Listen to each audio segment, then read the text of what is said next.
Welcome to our fourth class in Creation Science Evangelism. The purpose of this class, for those of you just joining us, is to prepare people to be better equipped to handle questions around the subject of creation, evolution, and dinosaurs. And we want our staff, a lot of our staff are taking the class here, to be better prepared to, they're more valuable as workers here if they know more about what we believe, what we teach, and why we teach it. And of course the object is to get everybody out teaching this. There needs to be thousands of people doing this, one of the goals. So we left off last week talking about the problems with our school system and teaching the kids they're an animal, and sure enough they act like animals and they can't seem to figure it out. Kids are taught today there are no absolutes. This is an extremely dangerous teaching in the school system about there are no absolutes. I was at the University of Wyoming night before last doing a debate up there in Laramie, Wyoming with my son Eric. He's flying back right now. We're doing any second actually. But the professor was a philosophy professor. And it's very, very common in philosophy classes at secular universities for the teacher to tell the kids, now there are no absolutes. Why would they teach them that? Well, if there are no absolutes, then you can't say that's wrong. Because it might be wrong for you, but it's not wrong for me. And therefore, you might think it's wrong to commit adultery, but I don't think it's wrong to commit adultery. So, it's a way of salving their conscience is what it is. Okay? To say there are no absolutes. First of all, you can't have a world without any absolutes. I had a professor one time tell me, he said, there are no absolutes. I said, are you absolutely sure? Of course, that blew his little brain, He said, you're tricking me. I said, no, it's a logical statement. How can you be absolutely sure there are no absolutes? The kid I mentioned, I think in here one time about senior in high school in Pennsylvania. I was speaking at a public school. Kid sat on the second row. He said, Mr. Hovind, I'm an atheist. He said, there's no God. I said, are you sure? He said, oh yeah, I'm sure. I said, well, now do you know everything? He said, no. I said, well, do you know maybe, half of everything? He said, no, I don't know half of everything. I said, well, let's just pretend for a few minutes that you know half of everything. Is it possible then that God exists in the other half you don't know? Wow, brand new thought rattled around his brain for a while and got lost. And then I said, well, son, if you're an atheist and there's no God, how do you tell right from wrong?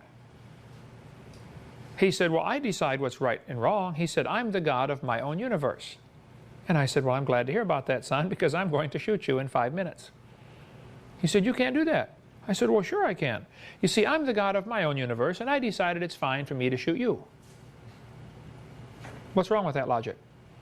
One guy I debated here recently said, well, we have a collective knowledge. We just intuitively know what's right and wrong. Everybody knows right and wrong. Oh, well, let's tell that to Osama bin Laden. He knows it's right to kill anybody who won't convert to be a Muslim. He knows that's right. Let's tell Adolf Hitler, because he knows it would be best if the world was all Aryan, and everybody else was destroyed. He knows that. Adolf Hitler honestly thought he was doing the world a favor by eliminating what he perceived as the inferiors. Is there an absolute standard someplace? Who decides right from wrong? Is this something Bill Clinton should decide? Does he have any idea what right and wrong is all about? Would be the question. Is this something, Saddam Hussein should decide? Where's the absolute standard? Thus saith the Lord is mentioned in the Bible 413 times. Now that's absolute. See, the Christians have an absolute standard. Suppose I said to you guys doing construction around here, I said, John, we're going to build a building over here, but I'm going to give everybody a different tape measure. On your tape measure, this is an inch. Now, Kevin, on your tape measure, this is an inch. Okay? And on Nathan, your tape measure, this is an inch. So, how's that building going to look? It's going to be a royal mess, isn't it? You have to have a standard. America has the National Bureau of Standards. They keep a standard meter, a stick made out of some kind of special metal. I'm sure it cost a bunch of money because the government paid for it, we paid for it. And they've got this thing in an air-conditioned case that is temperature controlled and humidity controlled and pressure controlled, because they don't want it to change at all. So we all know what the standard is. It is so critical to have a standard of measurement, a standard of weights, a standard of volumes. How big is a gallon? Well, there's an absolute standard for a gallon or a liter in metric system, or the meter or the foot or the inch. There has to be a standard. You have to have that, and you have to have that in morals too. So where in evolution theory, where is the standard for determining right and wrong? Some people say, well, if it doesn't hurt anybody, it's right or wrong. I had a kid tell me that at a college a few weeks ago. I was having a debate there, and he says, well, he said, I'm living with my girlfriend here, and we don't see anything wrong with it. So therefore, it's okay. I said, well, does her dad see anything wrong with it? Do her brothers see anything wrong with it? You know, sure, you may not see anything wrong with it, but what about her grandfather? Would he see anything wrong with it? You know, have you really searched this out? Where's the standard for determining right and wrong? Thus saith the Lord. And the Lord said in Leviticus, ye shall not make any cuttings in your flesh, nor print any marks upon you. Now, this is an Old Testament law to the Jews, I understand, that don't get any tattoos. Okay? And I haven't gotten any. Some people, we got 8 or 10 people on our staff that have them, okay? I don't say you got to go cut your arm off because you got a tattoo, but God says don't do it. The point is, there's a standard. Now, what happens is, we tend to make decisions on right and wrong based on what everybody else is doing. Well, everybody else is getting their nose pierced, so I'm going to get mine pierced, you know? What does God say? You got to get the standard down in your head that whatever God says is sufficient. He said it, I believe it, all right? If you're going to go by the whims of society, it's going to be chaos, because they're heading to be more and more heathen all the time. I mean, a lot of people either don't know or don't seem to care what God's Word says, okay? God says, your body is a temple of the Holy Spirit, okay? There are many things I can do, but that I do not do, precisely because it would be a hindrance to my witness. I would drive some people off. There's a certain segment of the population that would not listen to me if I had long hair. They just wouldn't listen to me. They would automatically write me off as, hey, this guy is, you know, he's rebellious or whatever, okay? So there's some things I could do, but I don't do purposely because I don't want to drive off. I don't want to drive off anybody because, you know, of my appearance. I don't mind driving them off because of what I teach, my doctrine, okay? That I don't mind. That's going to happen automatically, you know. But I do mind driving them off because of my appearance or because of my behavior. You know, can I drive 100 miles an hour down the road? Sure. Should I? No, I don't want to offend anybody. So, some things you can do that you shouldn't do. Paul talks about that in Romans chapter 6, 7, and 8. Okay, so where's the standard for right and wrong? And I go into my seminar part 1 here about how so many teachers just blindly follow the textbooks. They never realize they can teach creation if they want. There has never been a law against teaching creation. Now, later on, much later on, we'll be getting into what can you do in a public school, but I'll give you just a quick synopsis here. Here's the basic history. American school system, and we'll have all this is in our one-room schoolhouse opening up here pretty soon. American school system is pretty interesting. In the early days of the public school system in America, students were taught the Bible. They memorized Bible verses. They had preachers come in and preach. They had chapels in public schools. For 100 years, they had that, okay? Did you have preachers come preach at your school when you were in school, Diane? Yeah, I did. We read the Bible every morning over the PA system and then had prayer. Public school, Pleasant Hill Grade School, East Peoria, Illinois. Okay. Mid-60s, though, they kind of all just dropped all of a sudden when, you know, evolution hit the textbooks. We covered that earlier. But so nothing wrong with teaching creation in a public school. Never has been a law against it. In 1920s, evolution began to get into the curriculum more and more. And by 1925, I believe it was, Tennessee passed a law that said you cannot teach evolution in the schools. Several states were passing laws banning the teaching of evolution. Now, this was 1925, you know, the roaring 20s when everything's wild and loose and, you know, people are looking for a way to get rid of God, okay? And so several people said, hey, we've got to challenge this law. We have to stop this. And so the ACLU, the American Communist Lawyers Union, said, let's find somebody in Tennessee who's willing to challenge this law. It's called the Butler Act, B-U-T-L-E-R. Write that down. That'll be good. The Butler Act of Tennessee was passed in 1925, which said you cannot teach evolution. You cannot teach that humans have an ape ancestor. I forget the exact wording of the act. I've got it in my office, but they said you can't do that. Well, the problem is Tennessee had already voted in a biology textbook by Hunter that taught evolution.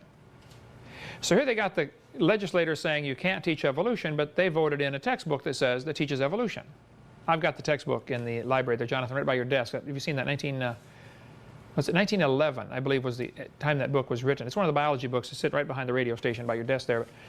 It's by Hunter. Now, you look in there for a 1911 book, if you think of it, it'll bring that out. I'll show you sometime. But they taught evolution in the book, and Tennessee voted it in. Anyway, they advertised in the papers, would any teacher be willing to say he taught evolution so we can, have a court case and get this law overturned? See, laws can be overturned several different ways. The most common way is to get a court to rule that it's unconstitutional. You can't do that. So somebody passes a law, you can't spit on the sidewalk, and you don't think that law is logical or reasonable. So when somebody's arrested for spitting on the sidewalk and they bring him in before the jury, and if you're on the jury, you have unbelievable power as a juror. There isn't probably one juror in 100,000 that knows what power he has. He has all the power over the law, over the court, over the judge. He is in charge and doesn't even know it. They're never told that, that's for sure. So the guy's called in, he's going to be a juror, and they call up all the evidence that there's a law right here, statute number 4729 says you can't spit on the sidewalk. Here we got George here. Here's the videotape. Watch him, folks. Watch him spit on the sidewalk. Sure enough, he spits on the sidewalk. See, we caught him in the act. We've got it on videotape, and we got 5 witnesses, and they call in the witnesses and say, did George spit on the sidewalk? Yep, I saw him, and his time was, and they all agree he's guilty. But you as a juror think the law is stupid. The question is not, did he spit on the sidewalk? I mean, it's obvious he spit on the sidewalk. The question is the law constitutional? So you as a juror can say, not guilty. Your not guilty vote, and of course the rest of the jurors are going to say, what do you mean not guilty? What? And they're going to try to, berate you into voting their way, because they want to go home. I don't want to deliberate on this for 6 days. Come on, let's go home. Why are you holding out on this? Because, guys, this is the purpose of a jury. We are judging not only whether he's guilty, we're judging whether the law is any good. And this law is no good. So I'm voting not guilty. Now, you can take as many revotes as you want, but I'm not changing my mind. And they're eventually going to come back out, and the jury foreman is going to say, Your Honor, we find the defendant not guilty. And everybody's going to go, what? And you're all going to go home. The Butler Act, the ACLU wanted to do that. They wanted to get somebody convicted of teaching evolution because the law says you can't teach evolution. And then they wanted to make fun of Christians because of this. And they wanted to take this all the way to the Supreme Court and say, see, you can't teach evolution. Because keep in mind, in 1925, there wasn't much evolution in the textbooks. There wasn't much evolution at the university level even. But they were trying to get it into the schools, and sure enough, they did. And Tennessee said you can't teach evolution. So they had the court case, the famous Scopes monkey trial. John T. Scopes was a PE teacher. John T. Scopes, S-C-O-P-E-S. He answered the ad, and he met with some of the ACLU lawyers at the drugstore there in Dayton, Tennessee, a little sleepy town north of Knoxville, about 90 miles. And he said, guys, I'm a PE teacher, and I don't get into evolution at all in my class, but I did substitute one day for biology class because the teacher was gone or sick or something. So I was the substitute biology teacher, and we had a study hall. So we didn't teach any evolution, but I will claim that I did, if that will help you. And I think they paid him to do that. I don't remember what the deal was. I got the details in the office. They paid him to be the witness, And so John T. Scopes said, yep, I taught evolution, and they had a big court trial in Dayton, Tennessee. July 1925, boiling hot in the auditorium, crammed with people from all over the country. People came from other countries, actually, to see this trial. And they were worried the courthouse was going to collapse. It was so full of people. So they finally, and it was hot, boiling hot, so they finally met outside. This is days before air conditioning. Tennessee is hot in July. So they met outside. They held court out there. And after 10 days of trial, the ACLU tried everything to bring in evidence for evolution. They wanted to bring in, Piltdown Man and all the latest finds of evolution. And the judge says, well, no, forget it. None of the evidence for evolution is going to be allowed because that's not what's on trial. The question is, did he break the law? Simple. The law says you can't do it. Did he do it? And so finally he was found guilty of breaking the law. The teacher was John T. Scopes. The famous vice presidential candidate, William Jennings Bryant, defended the law and the creationist position. Now, he did a lousy job on a couple of things. He did not take what's called the young earth creationist position. William Jennings Bryant said, I don't know how old the earth is. He said the age of rocks doesn't concern me, the rock of ages concerns me. Well, that's a cute answer, but boy, oh boy, did that open the door for, you know, them to make fun of him. And papers all over the country were carrying stories about this trial. I mean, it was up to the minute, you know, news wires going out all over the place. Oh, wow, here's how the trial's going in Dayton, Tennessee. They called it Monkey Town. The atheists and the ACLUs tried everything to make the Christians look bad. But the Christians in that town were very sweet and kind to the visitors coming in. It was just they were just treated them like royalty. Even the atheists, they're treated like royalty. But you can get a movie that shows in almost all the public schools today called Inherit the Wind. Has anybody ever seen or heard of that movie, Inherit the Wind? It shows almost every year in almost every public school. Some class will be showing that movie. The movie was made by, and Spencer Tracy's the main actor in the 1950s version. The whole purpose of the movie was to make fun of Christianity. There's an article on our website called, just type in Scopes, S-C-O-P-E-S, and it'll call up an 8-page article by a guy who did years of research on the differences between the movie and the real trial. Unbelievable thing. They changed all sorts of things. You know how Hollywood, if they're going to have a preacher in a movie, it'll be some wild-eyed, fanatical preacher holding an axe that's blood dripping off it because he just killed somebody. You know what I'm talking about? They do everything they can to make the Christians look bad. You know? That's what they did with this movie, Inherit the Wind. And if they're going to show that movie at your school, you better object to that. And you can make 100 copies of that little 8-page article and pass it out to every kid. So the kids are going to say, wait, teacher, they're lying to us. This movie, they're lying. And they are. They're absolutely lying. But now, if you're an evolutionist and there is no God, how can something be a lie? You know, like Pilate said to Jesus, what is truth? Well, he didn't know. Neither does Bill Clinton. Neither do many evolutionists. You know, what is truth? That's a good question. If evolution is a fact, how do you tell right from wrong on any topic? But anyway, we'll cover more on this, what happened in the school system. But in 1925, the teacher was found guilty and fined $100 for breaking the law. He did teach evolution. Here's your $100 fine. Well, that was the minimum the law called for. The minimum fine was $100. So the judge said he gave him the minimum, $100. Now there was a little technicality on how this was all done, and so they appealed it, and on appeal the fine was overturned. He did not have to pay the fine. He was still found guilty of teaching evolution. And it remained illegal to teach evolution in many states until 1968. In 1968, the last law banning evolution was overturned by the court system, and so now it is okay to teach evolution.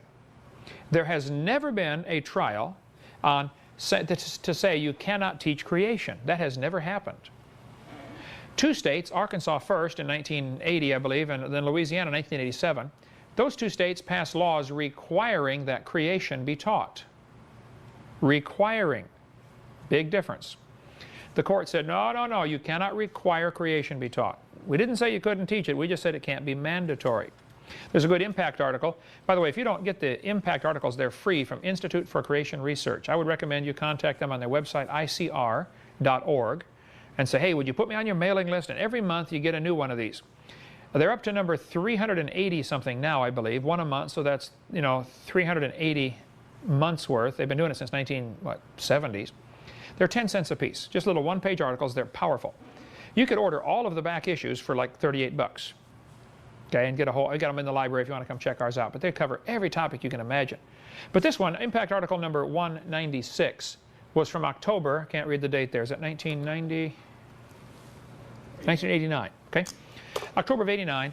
They have an article about, hey, you can teach creation. You can teach creation science in a classroom.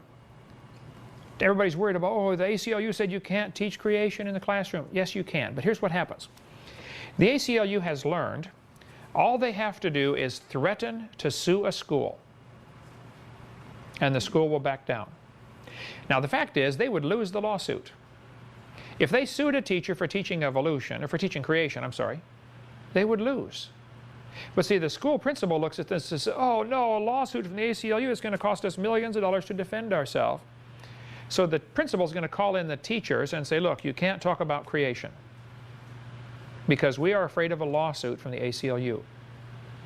Now the teacher's got a problem. The court says they can teach it, the law says they can teach it, the Bible says they should teach it, and now their boss says they can't. What are they going to do? They're probably not going to teach it. Now fortunately, many thousands of teachers go ahead anyway. They've learned what kids learn early in life. There's a lesson kids learn real early. Adults kind of forget it as they go along, but it's easier to get forgiveness than permission. Don't ask, hey, can I teach creation? Don't ask. Just do it, okay? Can I show Hovind's tapes in my class? Don't ask that. Just do it. Plug in the tape and the kids are home saying, wow, guess what we learned in school today, you know?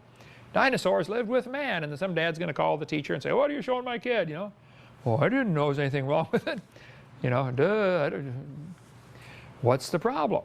And you can always respond with questions, you know, instead of real answers. Like Jesus responded with a question, you know, when they ask him, you know, is it lawful to pay Caesar? Oh, whose picture's on this? He's asking them a question back. You got to learn to do that. It's called, what's it, demur, traverse and demur. Somebody asks you a question, you respond with a question. Especially if it's a official, you know, trying to get you, you know, nailed on something, you know. Oh, let me just respond with questions, you know. Another long story. We'll get into that more later. Anyway, you should get these impact articles. Teachers can teach creation science in the classroom. Arkansas and Louisiana are the two states that passed laws requiring creation be taught, and nobody caught on, hey guys, this is unnecessary. Suppose you passed a law in Florida that said teachers are required to breathe. And some teacher says, that's a dumb law. I'm going to sue the state for passing that law. Well, the courts would agree with you. You can't make a law that says you're required to breathe. Now, you probably ought to breathe, and you probably will if we leave you alone, okay? But you can't say you're required to. And they didn't say you can't teach creation. They never said that. They just said you cannot be required to teach it. That's all. Stephen Gould, who's an evolutionist, he's a creationist now because he died, because he knows better, but he was an evolutionist at Harvard University. He hated creationists. I tried to get him to, you know, talk to me, or I tried to witness to him. I sent him my videotapes. I went up there to see him, and he was gone, but his secretary let me in his office and said, oh, there's my videotape sitting right behind his desk. So I hope he saw him, I don't know, but when he died with my tape sitting on a shelf in his library at Harvard University. But Stephen Gould said after the verdict from the court ruled the Louisiana law is unconstitutional because the Louisiana law required they teach creation. Stephen Gould commented on that in the New York Times. He said, no statute exists in any state to bar instruction in creation science. It could be taught before, i.e. before this law was passed, and it can be taught now. Even he knew you can teach creation. Roger Baldwin is the founder of the ACLU, and he said very clearly, the purpose of the ACLU is the advancement of communism. Communism is the goal. That's why we're doing this. Every time you see a slide of mine that has a little asterisk, you look right under the picture, you see the asterisk down there? That means there's more information in the notes section. So if you get my slides, you can, if you get my PowerPoint presentation, I'll get it up here, we can read some of these notes that I have down here. ACLU founder Roger Baldwin said, I am for socialism, disarmament, and ultimately for abolishing the state itself. I seek the social ownership of property, the abolition of property class, the sole control of those who produce wealth. Communism is the goal. ACLU started in 1920 by Roger Baldwin, the same year he went to the Soviet Union, and he liked what he saw. He returned home and began incorporating its values into the agenda of his organization. In fact, in 1927, he wrote a book called Liberty Under the Soviets, extolling their atheistic, materialistic concept of life as the answer to America's problems. This is documented in the testimony of Earl Browder, former General Secretary of the Communist Party, USA. He claimed the ACLU functioned as the transmission belt for his party. This is how we're going to get it done. So, I call it the American Communist Lawyers Union for a reason. I was speaking at the junior college in Fort Walton, Okaloosa Walton Junior College, Community College, OWCC. Oh, it's been years ago I was speaking there, Okaloosa Walton Junior College, and Community College. I mentioned, you know, the ACLU, I called it the American Communist Lawyers Union, which I always do, okay? This one teacher was there. He got so angry during Q&A time, he was just screaming. His students were marveling. This is our teacher. This guy's just lost control. He's gone bonkers. He came up and stood nose to nose with me that far away, and he's screaming. He said, how can you call these lawyers communists?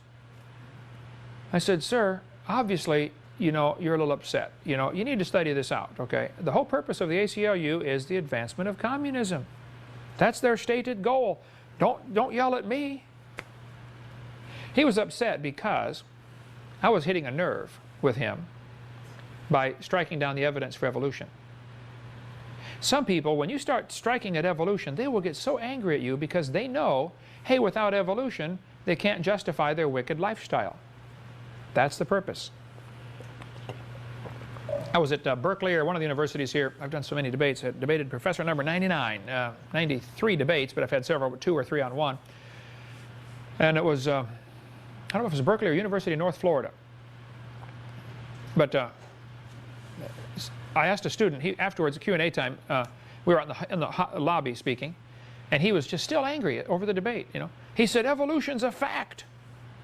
He's a great big old huge football player kind of guy. I said, well, son, let me ask you a question. Suppose I'm right. Suppose creation's true. Would that affect your lifestyle any? He said, well, what do you mean? I said, well, suppose I'm right. I mean, if creation's true and the Bible's right, then God made the world and God makes the rules, and, you know, no lying, no cheating, no adultery, no fornication, you know. Would that affect your lifestyle any? He said, you're trying to embarrass me. I said, I don't even know anything about you.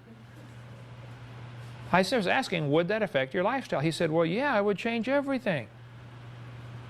I said, so have you accepted this evolution theory because you really have evidence, or because you like the freedom it gives you from rules?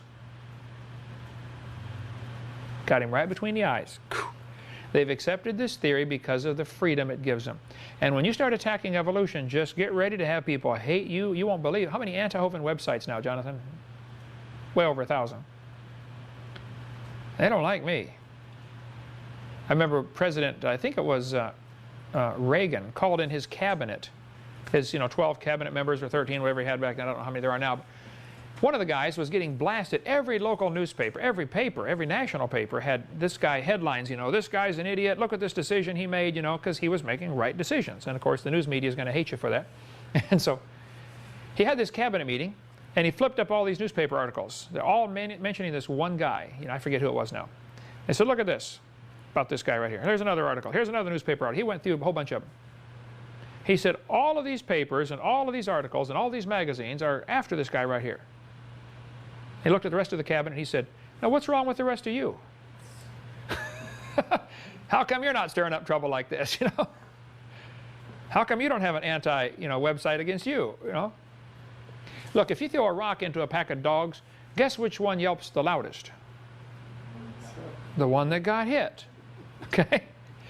And you can tell the ones that are yelping the loudest. Oh, you hit a nerve there. So when I do the debates, I can tell which ones get, when they get upset. Ah, this is the one, we got him. Yep. It's your lifestyle, isn't it?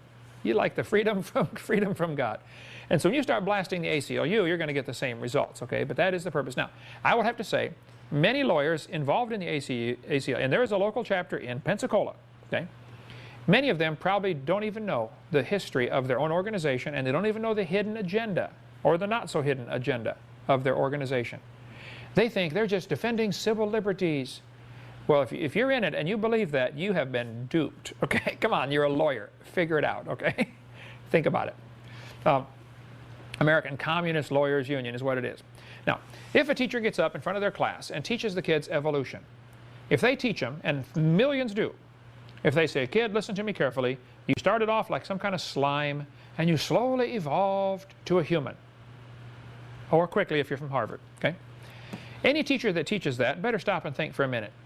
You need to understand, what you're teaching is destroying the faith of some kid.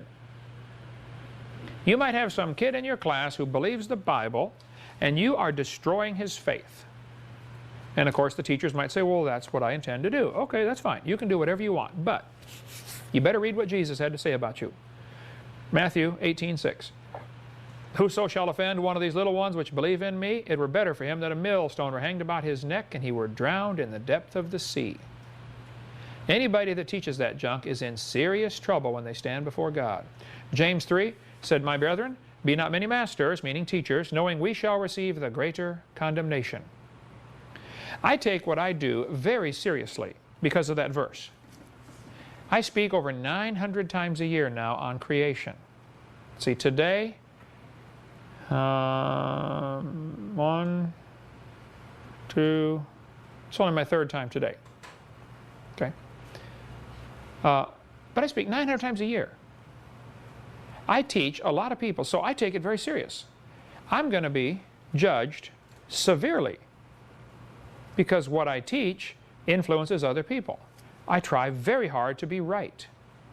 I study, I read, I mean, I want to be right. Not because I want to say I'm right, because I'm going to answer to God someday. You know, the Bible says, to whom much is given, much required. God gave us in America freedom. I mean, you could have been in China, you know, or Soviet Union, or you could have been born in some country where it's, you know, 90% Muslim and they enslave the Christians. They actually put chains on them and enslave them. There's probably more slavery now than there was when, you know, Columbus sailed across the ocean, or when America set the Negroes free. There's slavery, in, like, it's unbelievable slavery happening right now in Muslim countries. The Muslims have a slogan they use. They say, when you're in a country and if you're in the minority, you know, just be nice, be sweet, be kind, you know, and have lots of kids. We're going to take over this country by outpopulating the world. And they do, 8 or 9 kids per family. Their slogan is, if you're in the minority, you're a lamb. If you're in the majority, you're a lion. And that's the way they do it. You can go to any country with a Muslim majority and watch what happens to freedoms of anybody else who's non-Muslim. So I'm not anti-Muslim. I'm for truth and against error. Okay, we'll get into more on Muslims on seminar part 7 in about 9 years at the rate we're going here. Okay, here's the story. In the 1950s, the average textbook in America had very little evolution. It just really wasn't talked about much. I remember going to school. I was born in '53, January '53, but I remember, you know, evolution. What is that? Never heard of it. You know.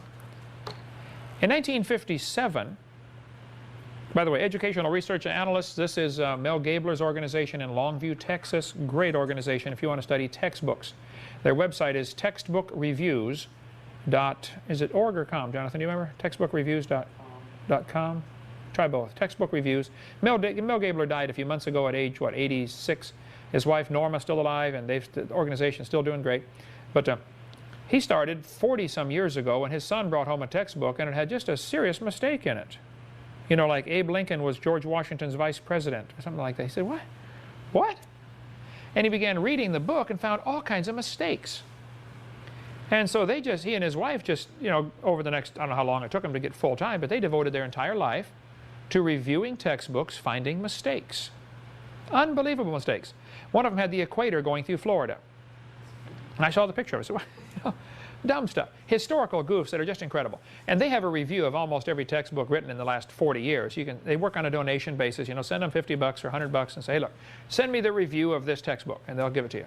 They'll probably do it for free. They would do it for free, but send them something. The textbook reviews got started back 42 years ago, whatever, about the time evolution became a popular theory. Because they found all kinds of mistakes. Not only did they find mistakes, they found just bold-faced lies that are being used to support the evolution theory. And they're still probably the organization that textbook publishers fear most. They are scared stiff of this Mel Gabler's organization, the Educational Research Analysts. These are his numbers, okay?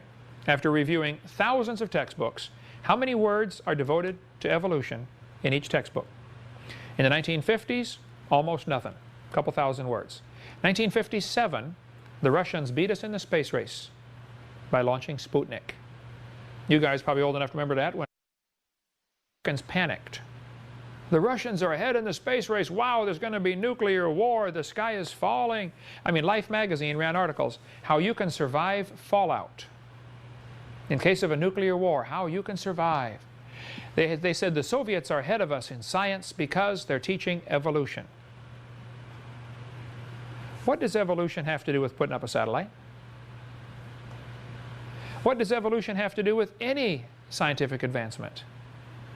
I've asked people all over, can you name one scientific advancement we have because of this evolution theory? Just name one. Never had anybody name one. They say, well, modern medicine would fall apart without evolution. Oh, that's a bunch of baloney. There isn't a doctor on the planet that cares about evolution while he's operating on somebody. Quite the opposite. I mean, when he cuts them open, he expects to know generally where the appendix is. You know, it's pretty much the same on everybody, right? Okay. Wow, his appendix is up by his left ear. What happened here? He must be evolving. No, it's always going to be halfway from the ilium to the belly button. You're right in that neighborhood somewhere, okay? It's always going to be there. So they said, you can survive fallout. And people built bomb shelters. There were articles in magazines how to build a bomb shelter. I remember distinctly as about a 10-year-old kid, my dad sitting down with the whole family discussing the possibility of nuclear war. 1963.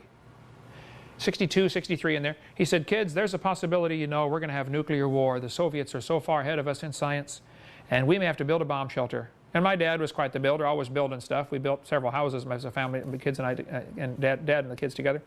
And we had serious plans to build a bomb shelter in East Peoria, Illinois. And probably several hundred people in our city did.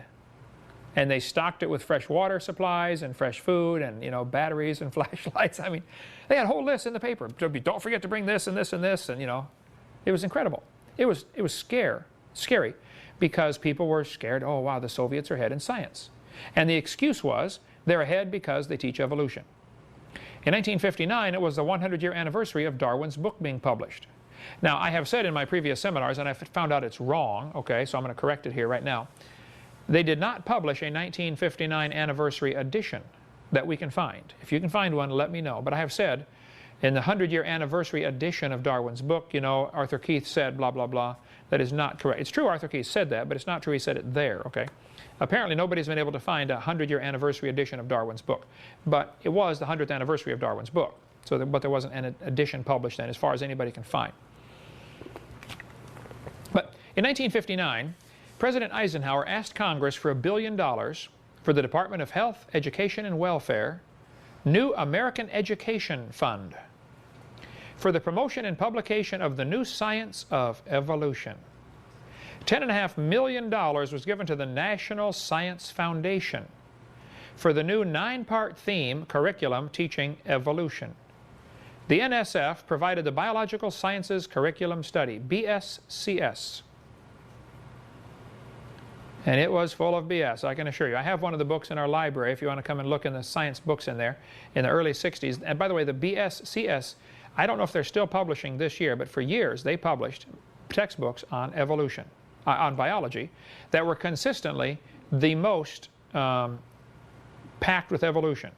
No other books that I have in my library have more evolution than the BSCS series. Okay? Biological Sciences Curriculum Study. They used the money to provide textbooks to public schools. They called it the Cold War Reconstruction of American Science Education. If you want to get more on this topic of what happened in the 1959, 60, 61, 62 era, you can call Bob Fry, frysci@aol.com. Bob Fry lives in Minnesota, near Minneapolis. He's a good friend of mine.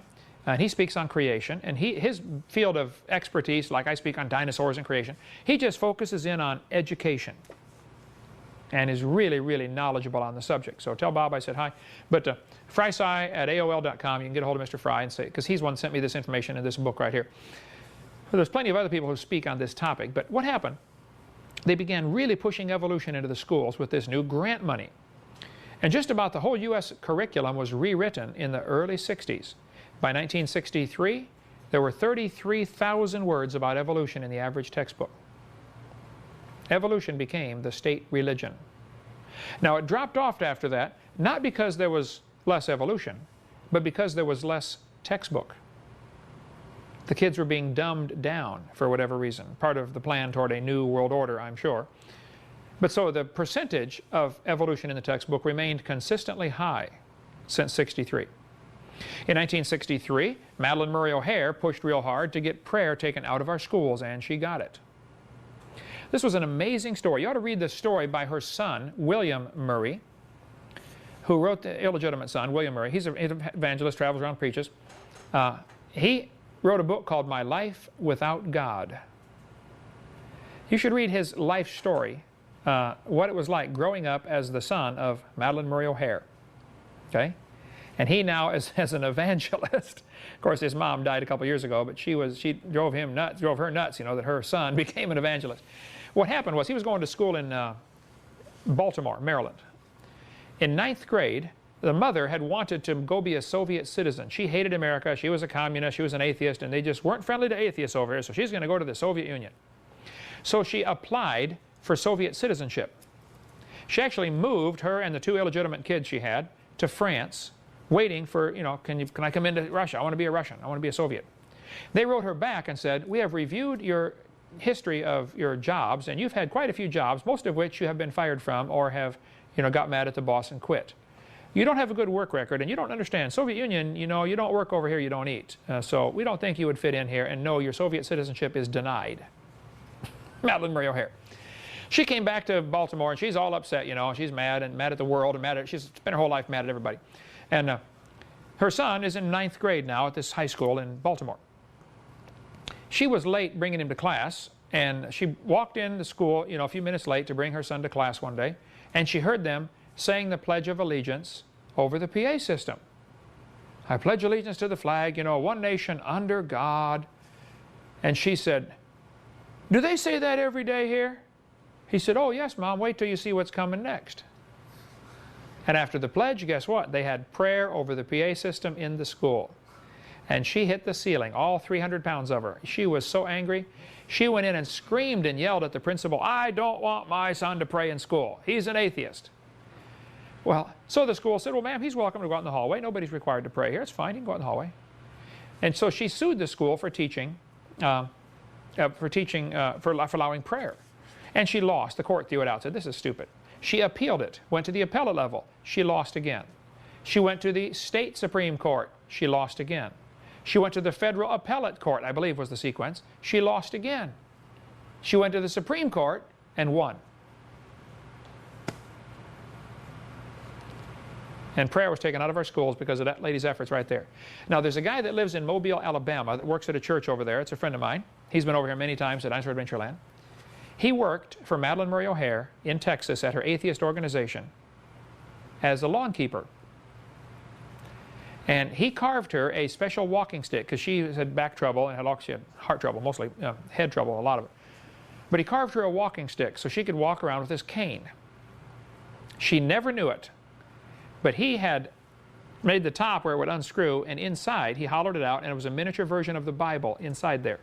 She walked around with this cane with a miniature version of the Bible in her hand for years. Never knew it. Claiming atheism, God, there is no God. It's just a little bit of trivia to throw in there. But anyway, Madeline Murray O'Hare, by 1962 or 3, had prayer taken out of our schools. And in 1963, we saw incredible problems come into the moral system of the world. We'll talk about that. We'll be back from a 5-minute break. What happened since 1963? Let's take up where we left off here before the break about what's happened since 1963. These are what we're going to cover now is what's called a moral indicator. How do you tell if a country's having trouble? Well, you can look at your own personal bank account and see some indicators that, wow, I'm in trouble. The balance keeps dropping every month. Or, my outgo exceeds my income. Or, there are indicators that you're going to have trouble if you don't do something to stop it. There are some moral indicators you can look at to say, wow, what's happening? We're going to have some problems here if we don't put a stop to this. Since 1963, the percentage of teenage girls having sex before marriage has grown incredibly. Okay? Not realizing, see, they're following Hollywood's lie that, oh, you're missing out on all the fun. I had this pressure when I was a kid, all my buddies in school are talking about all the girls they've been with, and are all bragging in the locker room. Well, I said, look, I'm just going to save myself for marriage. And it's interesting. I went for my 30th high school reunion a couple of years ago, and all the guys that were bragging about all the women they had are now divorced 3 times and paying alimony all over the country. And I've been married 32 wonderful years and got a gorgeous wife, and my kids live right next to me, and all my grandkids come visit Grandpa all the time, and I'll take what I've got over what they've got any day. Just don't listen to Hollywood. They don't have a clue. But what happened, once you start teaching kids in the early 60s, hey, we're just an animal, we evolved from an animal. Well, what do you expect? Now, there may be several other things involved in this great rise. Okay, I'm not saying evolution is the only cause of it, but the teaching of evolution certainly is a major cause of what we're about to show you. Some people have argued, well, that's when color television became popular. Okay, well, you want to blame color TV for this? I suppose you can, but I don't know. Okay. Some people say that's when the birth control pill came out. Now, there you might be onto something. Okay, maybe the birth control pill does have a factor because people think, well, hey, we can have sex if I won't get pregnant because I got this pill to take. Okay? Maybe that was it. 1963, though, is when we also saw a great rise in sexually transmitted diseases.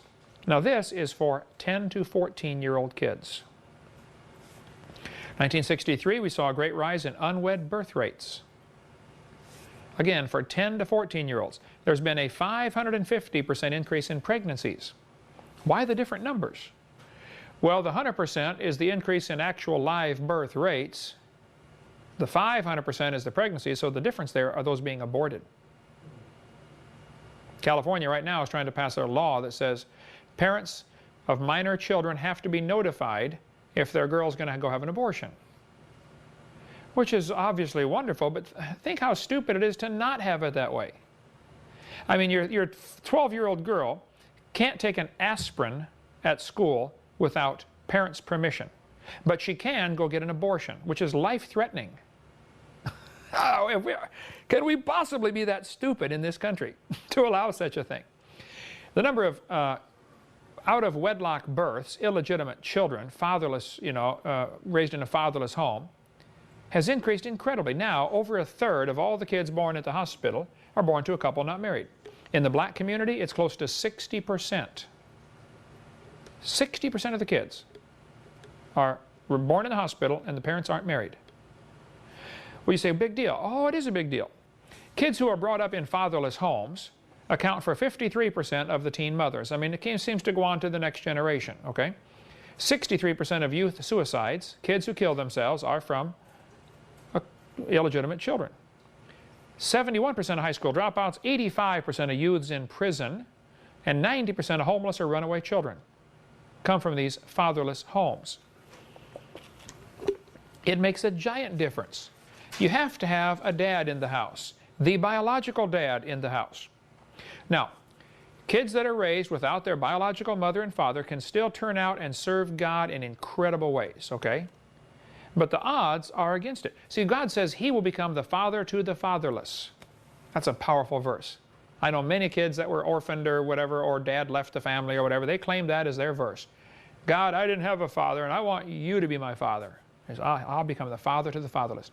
Now, I had an awesome father who really took us kids seriously and taught us everything, okay? But not everybody has that. I understand. My dad was a far cry from perfect, that's for sure, but he was just a really godly man, loved the Lord, loved his kids, wanted to do right, you know. Timothy was a half-breed who never should have been born. See, the Jews were commanded, only marry Jews. Well, you can read Timothy's history. His mother was a Jew and his father was a Greek. Well, guess what that means?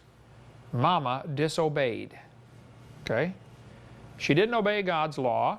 She got married to a Greek. Nothing wrong with Greeks, but Jews weren't supposed to marry anybody non-Jewish, period. And Timothy is the result. Well, he wrote 2 books in the Bible and was a great man of God. So if your parents messed up, I tell people, look, shut your mouth, quit your whining, and you go serve God with your life, okay? There are no excuses. You can't say, well, my dad left the family, so therefore, I'm going to be a bum too. You numbskull. You can go serve God. Just go do something for God with your life. There's been a 725% increase in unmarried couples living together. I remember as a kid, if you heard of anybody living together, not married, it was like, oh, that's terrible. Now, gee whiz, it's all over the place. God's word has not changed. Thou shalt not commit adultery. This is one of the 10 commandments, not the 10 suggestions, by the way, okay? He said, whoremongers and adulterers, God will judge. God, see, just like the taking of human life is very serious in just about every culture. I mean, if you murder somebody, you're in trouble, right? In just about every culture. The giving of life is very serious. In God's economy, starting another human life is a very serious thing. It's like if I handed, a 10-year-old kid a M16 and said, here, kid, I want you to carry this for me. It's loaded, ready to fire. I would say, now, here's the rules. Don't point it at anybody, okay, unless you intend to kill them. Okay? In the Marines, I'm sure you got that. Don't point at them unless you're going to shoot them or intend to kill them. Well, God gave us the ability to produce eternal souls. I mean, sex is not just a recreational sport. I mean, it's incredibly powerfully important. It's not just as a bonding agent for a family. That's the problem with these guys sleeping with everybody else. They're not going to have any bonding with their wife. They're not going to have a good wife. Not going to have a good marriage. Their wife can't trust them. They can't trust themselves. So I don't understand the people, that sleep around with everybody else. I didn't do that, and I don't understand those that do. But I know this, I'll take what I've got. After 32 years of marriage to the same woman, I'll take that any day over what they've got. All their bragging in high school, now they're not bragging. Now they're hurting every month when they pay that alimony check, okay? God said, whoremongers and adulterers, God will judge. Hebrews 13. By the way, that same passage says, marriage is honorable in all and the bed undefiled. But whoremongers and adulterers, God will judge. Matthew 5, Jesus said, I say unto you that whosoever looketh on a woman to lust after her hath committed adultery with her already in his heart. Not just actual adultery, but even looking and lusting. And I say in my seminar, look, ladies, that's why it's important how you dress. God designed the system pretty simple. The man looks at the woman's body, gets excited, and that causes the whole process of starting making children, okay? That's the way it works. I mean, it works that way in all the animal kingdom too. So, if you're not in business, don't advertise, all right? And I don't know, here we are in Pensacola, you know, you go down to the beach and it's bear season all year long out there. Well, just because there's water and sand doesn't mean you can take off most of your clothes, okay? I don't understand. Well, I'm at the beach. Lady, you got less on than you do for underwear normally. I mean, if you were walking down the mall like this, you'd be embarrassed.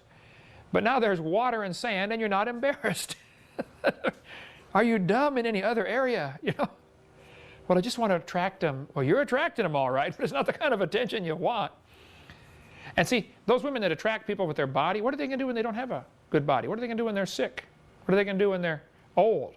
The husband's going to leave them for somebody else. So if you attract them with your body, well, then you're going to lose them when you don't have that body. Attract them with your Christian spirit, okay? You love them for who they are, the real person, okay? That's another long story. Divorce rates have gone absolutely nuts in our country until the early 80s when it began to drop off. Well, why did it drop off? Because they just weren't getting married. Therefore, you don't need a divorce. I remember the slogan, they say, we know the cause of divorce, it's marriage. Well, duh. So therefore, don't get married. You know, average length of marriages in America now is 7.2 years, as of 1998, a couple years ago. 50% of first marriages end in divorce. 68% of second marriages end in divorce. The grass is not greener on the other side of the fence, guys. It's artificial turf, okay? Or they have a huge water bill. It's just not greener. Keep that first wife and just work out the problems, all right? Jonathan getting married in 31 days, okay? Just say, this is it. 30 days, okay. For better or for worse. My daughter and I talked yesterday. I said she's been married 5 years now. And Paul, he said cancer had just incredible expenses. You know, they've been to the chemo, the bill they had at the hospital, MD Anderson Hospital, was $100 and some $1,000. You know, unreal for 1 month. You know, $20,000 in Mexico to get the Laetrile treatments, and they're going back again Monday for more Laetrile treatments in Mexico. Just not only no work for 4 months, but incredible bills. Okay, I said, well, Marlissa, I remember, you know, I led you in the vows myself, and you said for better for worse. She said, yeah, I sure did, Dad. We've had some of the worst. I said, yeah, everybody gets that. My wife and I lost our first 3 kids. We got 6 kids, 3 here, and 3 in heaven. We know about the better or worse stuff, okay? Some people have it worse than that, believe me, okay? But that's why people look at marriage as just, you know, oh, I don't like that one, I'll get another one. We've lost our Christian principles in many areas, and this divorce rates is a moral indicator that we're losing something in our country. I mean, back in the, you know, early part of the century, man, you get married, that's it. There's just no question. You're stuck for life. They asked Mrs. Rice. John R. Rice was a great preacher, you know. His brother Bill Rice started the Bill Rice Ranch, and John R. Rice wrote many, many books, had 6 daughters. Great, great preacher years ago. They asked Mrs. Rice, they said, Mrs. Rice, did you ever think about divorce? She'd been married like 60 years. She was at a women's conference, and Mrs. Rice said, divorce? No, I never thought about that. I thought about murder a couple times, but never thought about divorce. That was her answer. I can understand that too, real well, okay? Child abuse since 1963 has increased 2,300% since evolution became a popular theory.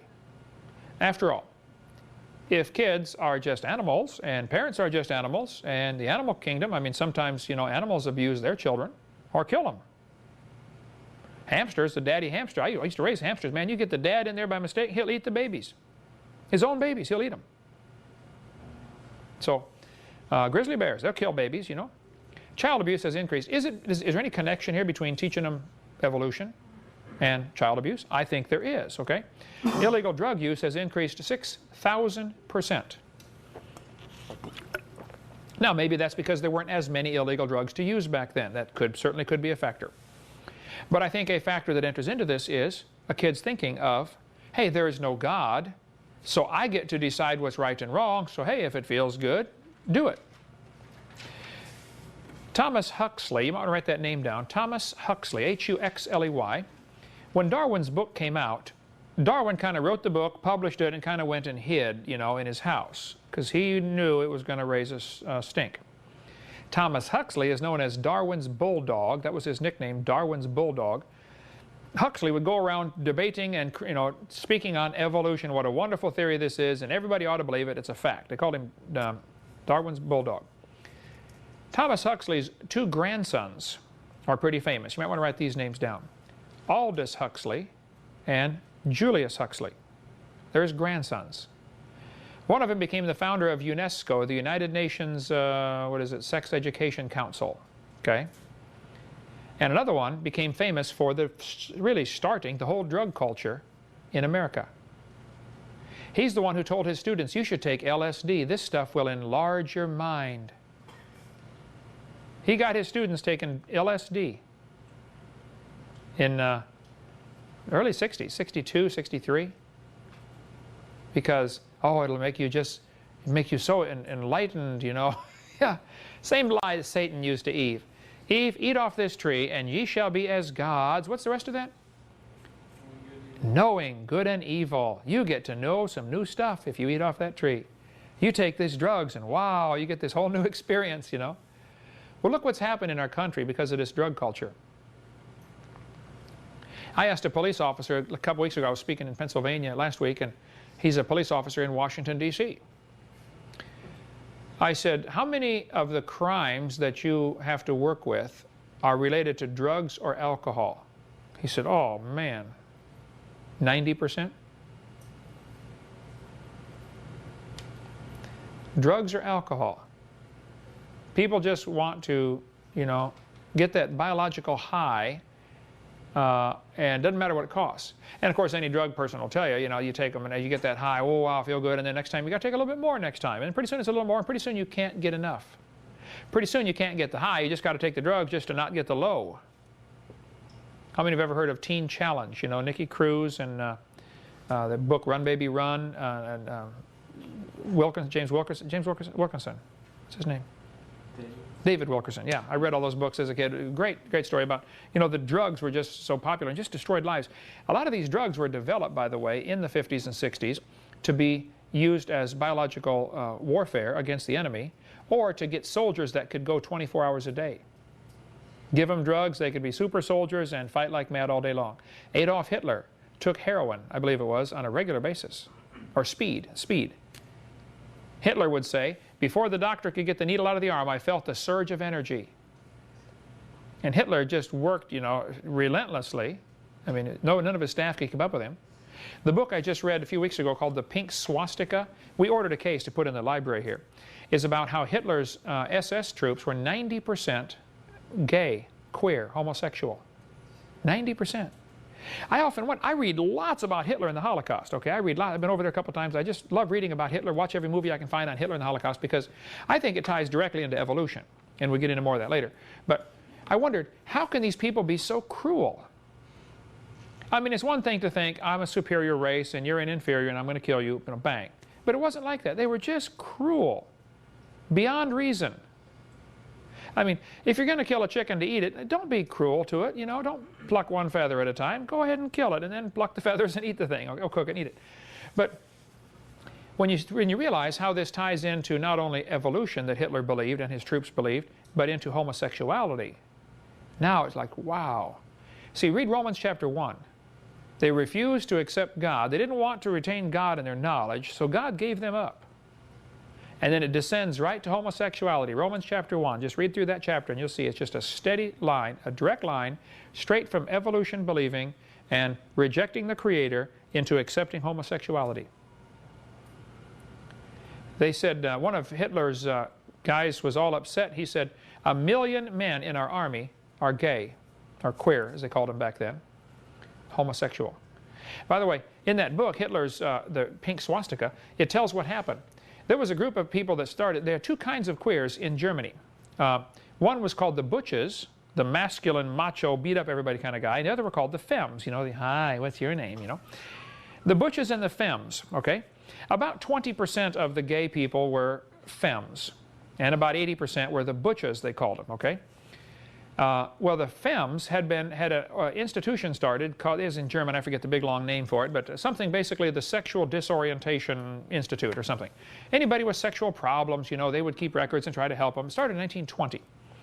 Well, they had all kinds of records on almost all of these, you know, Hitler's bigwigs, okay? And so 4 days after Hitler came to power in Germany in 1933, which by the way was done with Roosevelt's money, it was rich people here in America that funded the rise of Hitler, okay? That's another long story, 1933, how Hitler had the money to come to power because of American help. Hitler was, in 1938, I believe, Time Magazine's Man of the Year.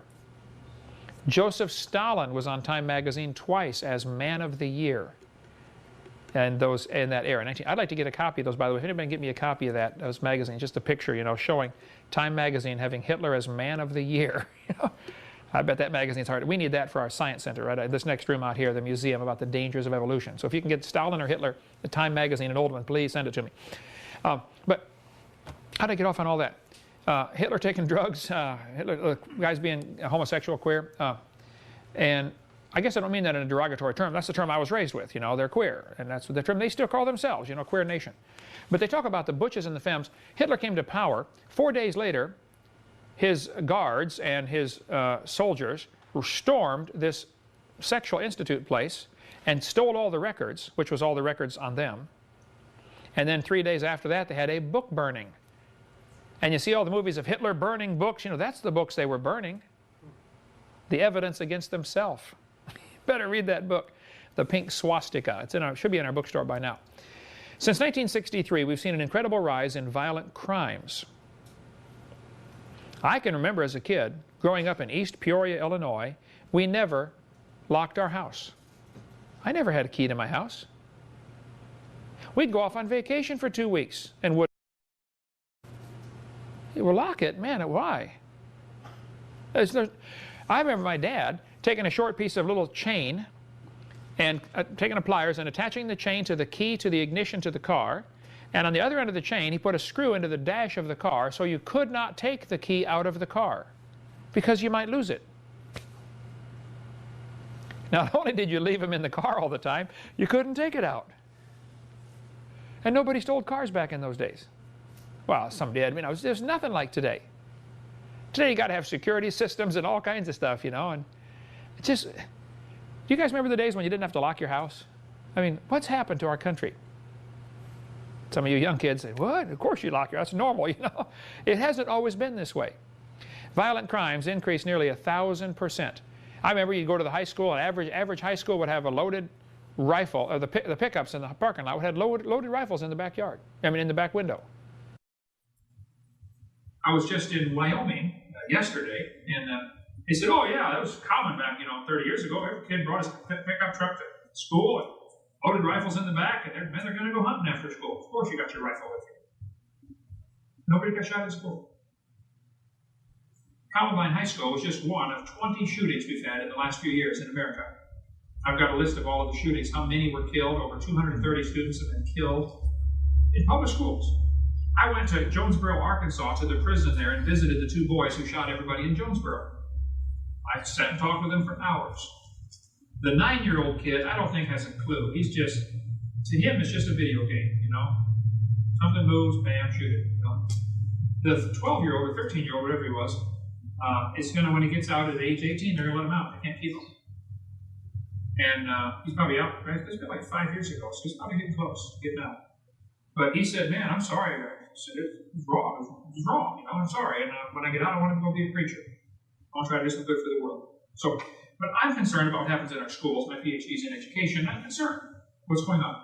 The Calvary Chapel I spoke at in Denver, the pastor at the church, the Calvary Chapel there, was one of the first people on the scene at the Columbine shooting.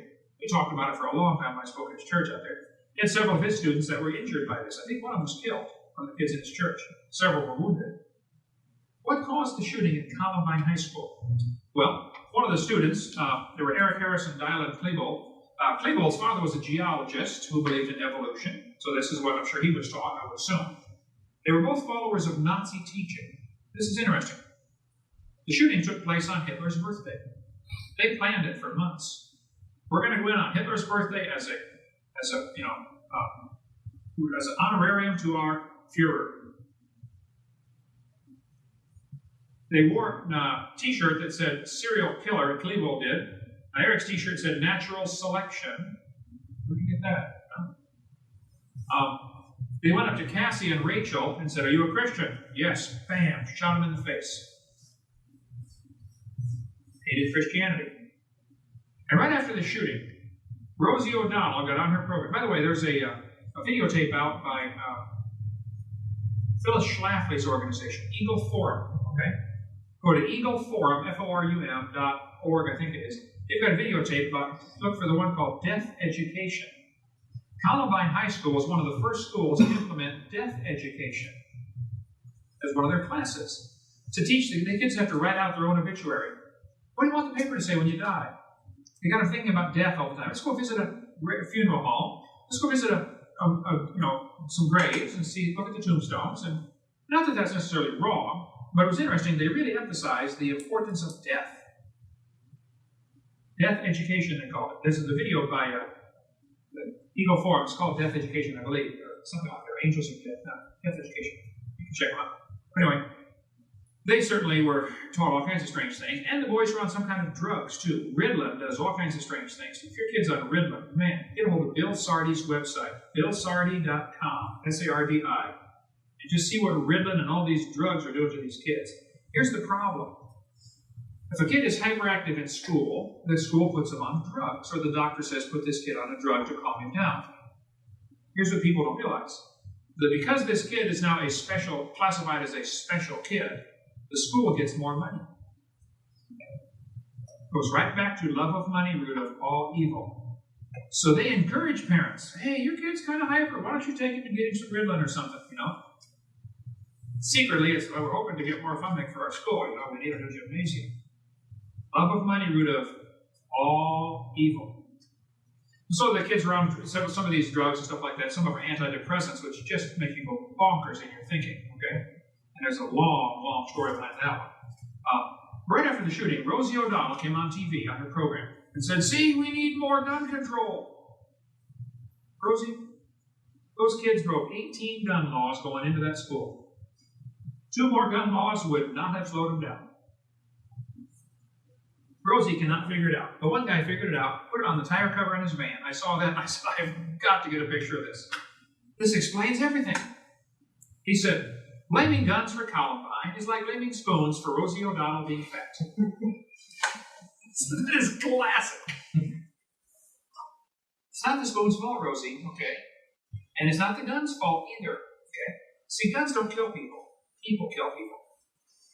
And we don't need gun control, we need criminal control. They got it so backwards, they think you're going to stop crime with gun control. And then the only people that have guns are the criminals. Right? Well, I like to give the analogy, you walk into a bank and you're standing there going to do your business and some guy walks in and pulls out a gun. Everybody lay on the floor. Everybody lays on the floor. Now, imagine you're in Texas. You walk into the bank, just about everybody there's armed, they keep it hidden, or some state where they allow you to carry, concealed weapons. And some guy pulls out a gun, everybody lay on the floor. Pretty soon, 40 more guns pointed at him. No, sir, you lay on the floor. While we kick the snot out of you, okay? I believe everybody should be armed. That's how you control the criminals. The police can't protect you. I got a book in the library called Call 911 and Die. If the people aren't defending themselves, it's going to fall apart. I didn't teach my kids to shoot till they were about 3. I probably waited too long to start 2.5. By the time they're 3, they need to learn, look, this is the gun, here's the end the bullet comes out of. Here's how you make it work. And If you touch it, I'm going to spank you, you know. Without me telling you, go ahead and touch it. But I wanted to know. And I never told my kids, hey, pretend like it's loaded. It's loaded, man. An unloaded gun is a club. If I pick it up, I want a gun, not a club, okay? Fine, the wire loaded, ready to fire. Or you got to put the safety off. Pick it up, flip the safety, bam. I mean, I've never shot anybody. I hope I never have to. But it's one of those decisions you have to make when you're cool, calm, and collected. If somebody breaks in my house to harm my family, I'm going to shoot them. Not because I hate them, but because I love my family. It's just a decision you make when you're calm. You got to do that. And some people disagree. My dad was in the Marines in World War II, and as probably a 7 or 8 year old, we started going to the Mennonite church in East Peoria. And we went there until I was about 12, to the Mennonite church. Of course, they're pacifists, don't fight. Don't get involved in the war. Don't resist evil, don't fight for the other cheek, etc.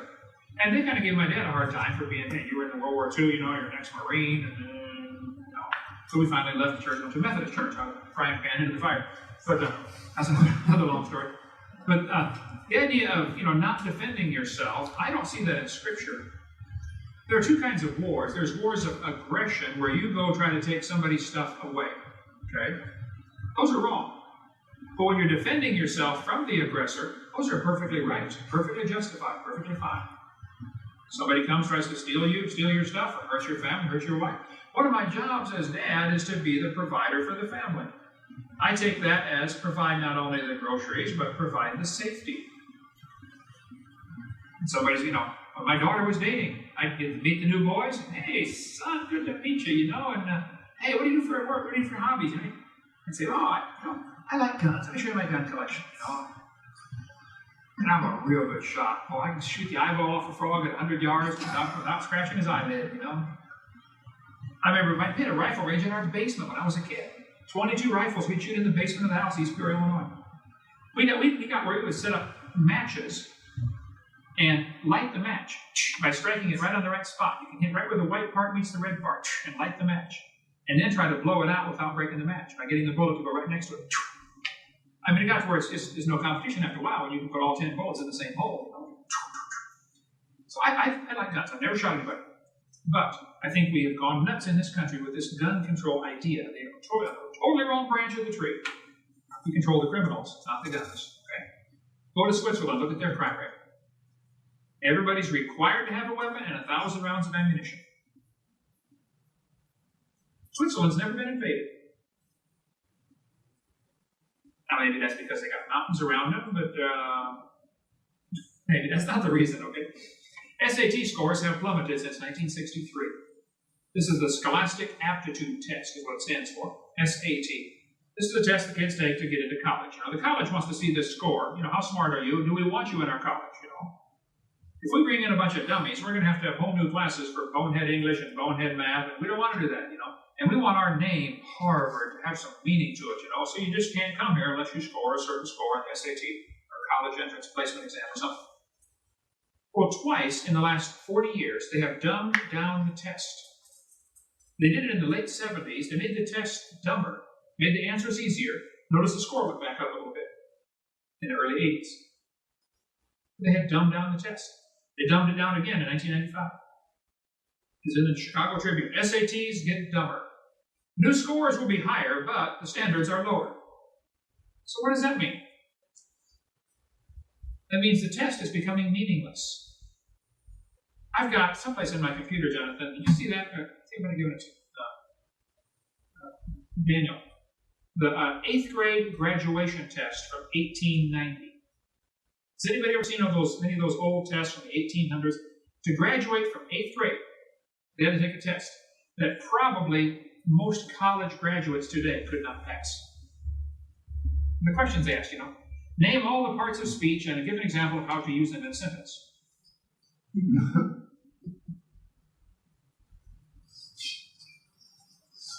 Name all the capitals, name the population, approximate population of each state of the Union. I was with a family the other day, somewhere I was traveling. This lady said, was it you, Diane? Said, I can name the capital of every state. That was good, yeah. Can you still do that? You can name the capital of every state. Anyone from... Anyone. Okay, Hawaii. H. H. Yep. You got it. Capital H for Hawaii. The capital of every state. Leave it to Diana. But SAT scores were dumbed down twice in the last 40 years, which of course puts the scores higher, which means nothing. Okay? Why don't we move the outfield, why don't we move the fence in Major League Ball to 200 feet instead of 400 feet for home run? And somebody's going to get a brand new record. Man, I've got the world's record for home runs. Well, duh. They changed the standard. We have the world's record for the 100-yard dash. But why don't we move it into 80 yards? I bet somebody would get a new record. Wouldn't it? Teen suicide rates gone crazy in this country. I remember I was in Boy Scout troop in Morton, Illinois, at the Methodist Church there in Morton, Troop 178. One of the kids in our patrol killed himself at age 13. This was just real shortly after I had become a Christian. I got my Eagle Scout, dropped out of scouting at age late 15s, after been 15 for a while, and then shortly after I turned 16, I got saved, became a Christian. And I started going to church and reading my Bible and growing in the Lord. And I got concerned about all those kids that used to be in my scout troop. And one of my friends called me and said, "Hey, Kent, did you hear about Bill? He hung himself last night." 13 years old, a kid in my patrol. I had been kind of felt nudged on by the Holy Spirit over the last couple of days before that to say, go witness to these guys, man. Go show them how to get saved. Nah, well, but I'm kind of busy. I'm on the tennis team and I'm real busy and I'm in school, I just didn't do it. So I don't know if it's all my fault, but it's certainly partly my fault. He's in hell. He's in hell. He certainly is. But teen suicide rates gone crazy. If I told you if you kissed a frog, it would turn to a prince, you'd say, no, frogs don't turn to princes. By the way, Ron and Shelley Hamilton, Patch the Pirate. Have you ever seen the Evolution Revolution or heard the Evolution Revolution tape by Patch the Pirate? It's hilarious. It's in our bookstore here. He got cancer in his left eye, his right eye, and got, no, it wasn't his left eye. I've got this picture backwards. No.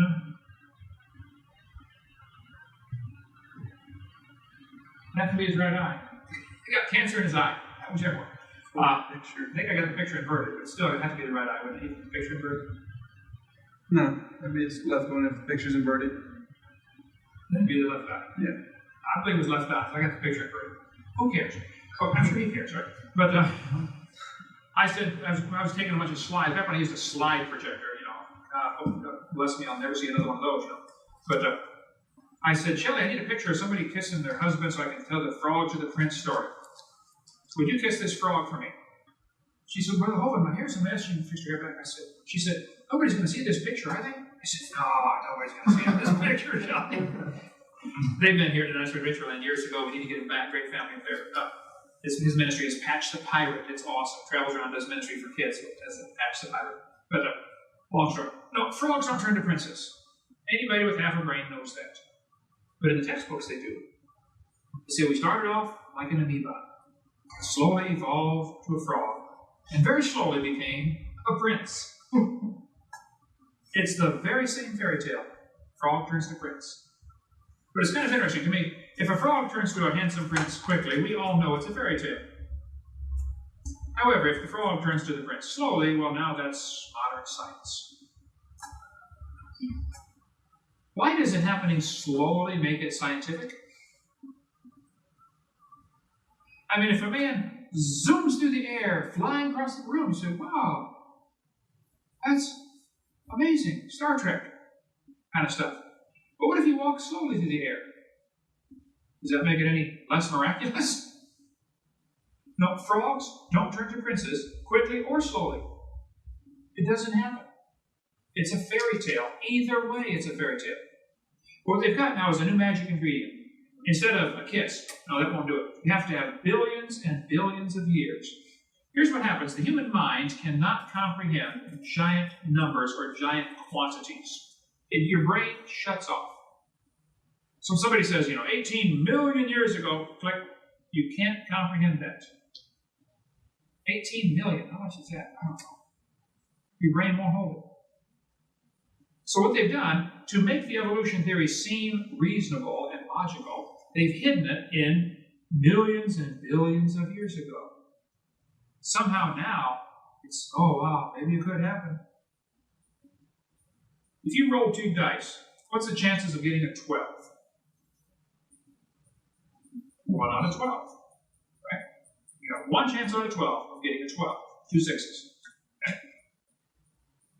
Suppose I gave you 2 dice and told you I want you to roll these for billions of years. Now, what's your chances of getting a 13?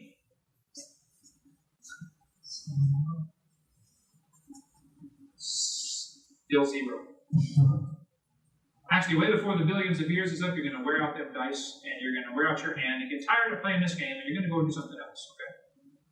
They said, well, if a monkey typed on a typewriter, he might eventually type out, Genesis chapter 1. Now, the monkey would get tired of typing on the typewriter. Who's going to put the paper in there? Who's going to fix the typewriter? Who's going to feed that monkey?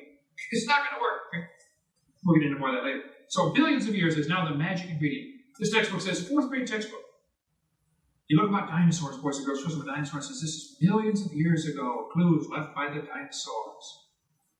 Billions of years ago. I spoke at a public school, I forget where I was now, but there's 300 first graders. I remember that. Huge school, there are 300 first graders.